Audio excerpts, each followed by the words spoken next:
क्या हमारे जीवन का नियंत्रण वास्तव में हमारे हाथ में है या सब कुछ पहले से तय है? भगवद गीता एक चौंकाने वाला सत्य प्रकट करती है, कर्म और भाग्य का ऐसा रहस्य जो आपकी सोच को बदल सकता है। कल्पना कीजिए, आप भाग्य के मोड़ पर खड़े हैं, जहां हर कदम आपको एक गहरी सत्य की ओर ले जाता है।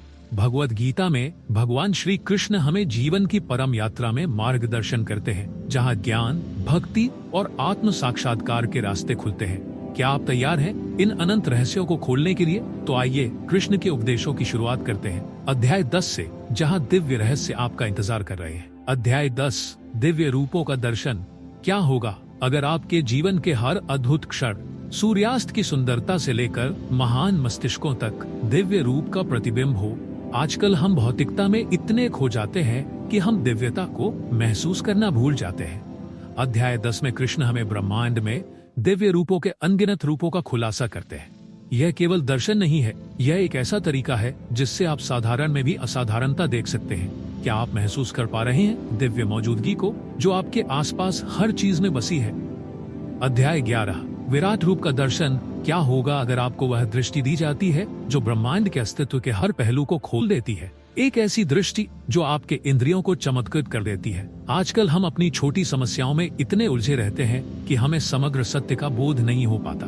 यही अनुभव अर्जुन को भगवान श्री कृष्ण ने अध्याय 11 में दिया, जब उन्होंने अपना विराट रूप दिखाया। क्या महसूस होगा जब आप इस समग्र ब्रह्मांड को एक ही पल में देखेंगे? आइए इस दिव्य रूप को देखने के लिए तैयार हो जाइए। अध्याय 12, भक्ति का मार्ग। क्या होगा अगर आपने महसूस किया कि भक्ति केवल एक धार्मिक कृत्य नहीं है? क्या आप अपनी दैनिक जीवन में उस प्रेम को महसूस कर पा रहे हैं? आजकल हम भौतिक दुनिया में इतना खो जाते हैं कि भक्ति का असली अर्थ समझ नहीं पाते। अध्याय 12 में कृष्ण भक्ति को एक शुद्धता, करुणा और दिव्यता को हर किसी में देखने का तरीका बताते हैं। यह रास्ता पूर्णता नहीं बल्कि दिल की पवित्रता की मांग करता है। क्या आप भक्ति के उस रास्ते पर चलने के लिए तैयार हैं जहां प्रेम ही मुक्ति का कुंजी है? अध्याय 13, क्षेत्र और क्षेत्रज्ञ।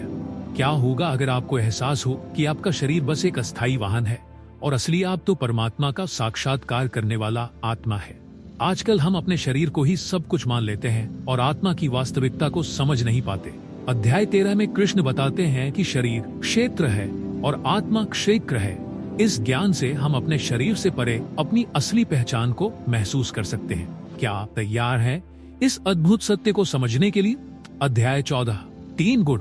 क्या होगा अगर आपने महसूस किया कि आपके विचार, क्रियाएं और भावनाएं कुछ शक्तियों द्वारा संचालित हो रही हैं? क्या आप अपने स्वभाव को समझने में सक्षम हैं? आजकल हम अपने स्वभाव को लेकर उलझन में रहते हैं और इसे पहचानने की कोशिश नहीं करते। अध्याय 14 में कृष्ण हमें 3 गुणों, सत्व, रजस और तमस के बारे में बताते हैं जो हमारे जीवन को आकार देते हैं। क्या होगा अगर आप इन गुणों के ऊपर उठकर जीवन को शांति और संतुलन के साथ जीने का तरीका जान सके? अध्याय 15, परम पुरुष का योग। क्या होगा अगर आपको एहसास हो कि जीवन की कुंजी तलाशने में नहीं बल्कि उस सत्य को समझने में है जो पहले से ही आपके भीतर है? आजकल हम बाहर की दुनिया में मुक्ति और संतुष्टि ढूंढते हैं, लेकिन असल में यह हमें अपने भीतर से मिलती है। अध्याय 15 में कृष्ण हमें बताते हैं कि जबकि भौतिक संसार अस्थिर है, आत्मा शाश्वत है। क्या आप तैयार हैं उस दिव्य आत्मा से जुड़ने के लिए जो संसार से परे है? अध्याय 16, दिव्य और दैवी स्वभाव। क्या होगा अगर आप अपने भीतर दिव्य और दैवीय स्वभावों को देख सकें और यह चुन सके कि आप किसे अपनाएं? आजकल हम अपने भीतर के दोनों स्वभावों को पहचानने में असमर्थ रहते हैं। अध्याय 16 में कृष्ण बताते हैं कि हमारे अंदर 2 स्वभाव होते हैं, दिव्य और दैवीय। दिव्य स्वभाव हमें मुक्ति की ओर ले जाता है, जबकि दैवीय स्वभाव दुख की ओर। क्या होगा अगर आप अपने जीवन में हर दिन दिव्यता को चुनने का संकल्प लें? अध्याय 17, श्रद्धा के 3 प्रकार। क्या होगा अगर आपकी आस्था आपके जीवन के हर निर्णय को प्रभावित कर रही हो, लेकिन आपको इसका एहसास भी ना हो? हम सोचते हैं कि विश्वास केवल धर्म से जुड़ा है, लेकिन क्या आपने कभी सोचा है कि आपका खान पान, आपकी सोच और आपकी पसंद भी आपकी श्रद्धा पर निर्भर करती है? अध्याय 17 में श्री कृष्ण हमें 3 प्रकार की श्रद्धा के बारे में बताते हैं, सात्विक, राजसिक और तामसिक। तो क्या आपकी आस्था आपको ऊंचाइयों की ओर ले जा रही है या आपको नीचे गिरा रही है? अध्याय 18 मोक्ष संन्यास योग। क्या होगा अगर जीवन की सबसे बड़ी उपलब्धि सब कुछ छोड़ने में नहीं बल्कि सही तरीके से जीने में हो? लोग सोचते हैं कि संन्यास का अर्थ सब कुछ त्याग देना है, लेकिन श्री कृष्ण कहते हैं कि असली संन्यास अपने कर्तव्यों को बिना किसी स्वार्थ के निभाने में है। यह अंतिम अध्याय हमें जीवन का सबसे महत्वपूर्ण सबक सिखाता है। कर्म करते रहो, लेकिन फल की चिंता मत करो। क्या आप तैयार हैं इस अंतिम सत्य को अपनाने के लिए?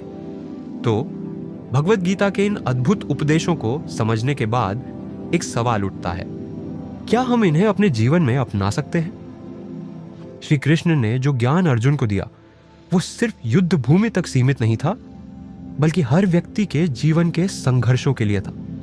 कर्म करो, लेकिन फल की चिंता मत करो। अपने कर्तव्य को निभाओ, लेकिन अहंकार के बिना। और सबसे महत्वपूर्ण, सच्ची भक्ति और ज्ञान के मार्ग पर चलो। अगर आपको यह वीडियो पसंद आया हो और आप चाहते हैं कि हम और भी गहरे, रोचक और प्रेरणादायक विषयों पर चर्चा करें तो चैनल को सब्सक्राइब करें, वीडियो को लाइक करें और अपने विचार हमें कमेंट में बताएं। अगली बार फिर मिलेंगे एक नई पौराणिक कथा और जीवन के गहरे रहस्यों के साथ। जय श्री कृष्ण।